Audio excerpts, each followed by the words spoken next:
పొగాకు సాగు రైతులకి గుడ్ న్యూస్.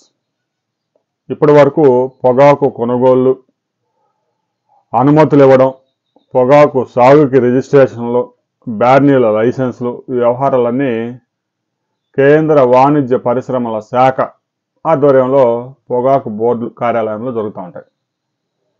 అయితే పొగాకు బోర్డుకి స్వేచ్ఛగా నిర్ణయాలు తీసుకునే అవకాశాలు లేవు. ముఖ్యమంత్రి చంద్రబాబు నాయుడు కేంద్ర వాణిజ్య మంత్రి పీయూష్ గోయల్ని నిన్న ఒక రిక్వెస్ట్ చేశారు. పొగాకు సాగు రిజిస్ట్రేషన్లు, పొగాకు బ్యార్నీల లైసెన్సుల రెన్యువల్స్, పొగాకు కొనుగోళ్లు, మద్దతు ఏదైతే ధర ఇస్తుందో కేంద్ర ప్రభుత్వం, ఈ వ్యవహారాలన్నీ పొగాకు బోర్డుకి అధికారాలు బదిలీ చేయండి. వాణిజ్య శాఖ దగ్గర పెట్టుకుంటే ప్రతి దానికి ఢిల్లీ పరిగెత్తాలంటే మా వల్ల కావడం లేదు. ప్రతి సంవత్సరం 4 సార్లు ఢిల్లీకి అనవసరంగా పరిగెత్తాల్సి వస్తుంది. పొగాకు బోర్డు ఉంది, అధికారాలు లేకుండా ఊరికే బోర్డు పెట్టుకుని కూర్చోవడం వల్ల ఉపయోగం లేదు. బోర్డుకి అధికారాలు ఇవ్వండి, రైతుల బాగోగులు పట్టించుకుంటుంది అని పీయూష్ గోయల్ని కోరడంతో ఆయన అంగీకరించారు.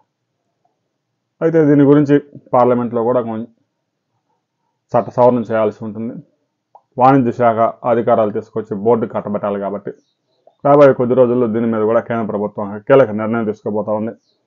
ఇప్పటి వరకు నామకే వాస్తేగా మారిన పొగాకు బోర్డు ఇక నుంచి రైతుల సంక్షేమంలో మరింత ముందుకు వెళ్లే అవకాశం ఉంది. బర్లీ పొగాకు విషయంలో, కొనుగోలు విషయంలో కూడా ముఖ్యమంత్రి స్పష్టంగా చెప్పారు. చివరి రైతు వద్ద ఉన్న స్టాక్ వరకు కొనుగోలు చేయండి. వచ్చే సంవత్సరం నుంచి బర్లీ పొగాకు ఏదైతే ఉందో అది సాగు చేయవద్దు. వర్జీనియా పొగాకు కేంద్రం అనుమతి ఎంతవరకు ఇచ్చిందో అంతవరకు సాగు చేసుకోండి, మంచి ధర దక్కుతుంది. ఎవరో మధ్యవర్తుల మాటలు విని 15,000కి క్వింటా కొంటామని చెప్తే రైతులంతా ఎగబడి వేశారు. అదేమో తర్వాత ఇప్పుడు ఎవరు పడితే వారు కొనేది కాదు, వ్యాపారస్తులు కొద్దిమందే ఉంటారు.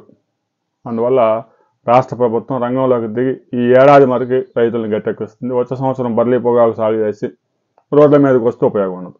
రాబోయే కొద్ది రోజుల్లో పొగాకు బోర్డుకి అధికారాలు కట్టబెట్టే విషయంలో కేంద్ర వాణిజ్య శాఖ ఎలాంటి నిర్ణయం తీసుకోబోతా ఉంది అనే వివరాలతో మనం మరో వీడియోలో తెలుసుకుందాం.